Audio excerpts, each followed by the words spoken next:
I don't know if maybe you want to call Sean Strickland a late bloomer, but he has definitely blossomed in recent years. And this is a big fight here as he takes on Paulo Costa. Lost his championship back in January. He felt he beat Dricus du Plessis. The cards said otherwise. So he lost his belt, campaigned for an immediate rematch. Instead, the UFC decides to pair him with Paulo Costa, a very, very dangerous guy, big hitter from Brazil.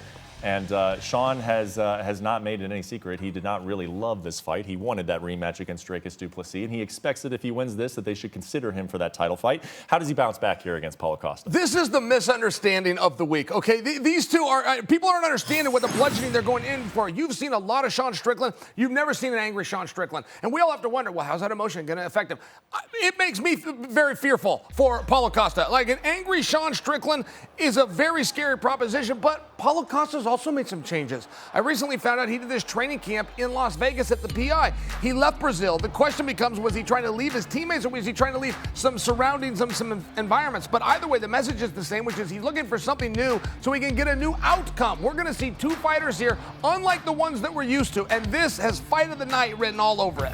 We might be seeing the best version of Paulo Costa coming off of that Whitaker fight, which was absolutely tremendous, even a loss.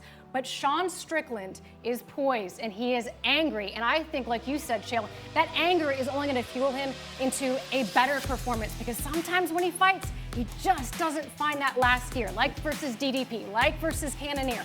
I think he's going to have no problem finding that last gear in this fight, Anthony. Well, I think it's interesting that both these guys are kind of social media darlings. And they've both been very, very quiet for the most part. They're not doing a very good job of promoting their own fight, which tells me they are dialed in. When I was in Vegas and trained that UFC 300 week with Sean Strickland, he was dialed in then, and the fight wasn't even announced and not even signed yet, and he was already hyper-focused. So I think you got two guys that are absolute monsters that are dialed in on each other. And I think a bludgeoning is the best way to put it. Well, so much on the line for both of these guys, but a little bit more so for Sean. I think if he gets the win, he's looking at potentially a title fight. Paulo might need to win a couple. So you kind of got two jobs here, right, Laura? You got to win the fight, but you also got to get the fans behind you to get a title fight. What can Sean do to make sure that he gets that this weekend?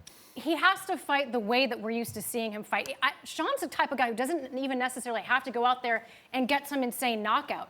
He's got to have that moment where he's yelling at his opponent to fight him, where he's egging Costa on. That's what we love Sean Strickland for.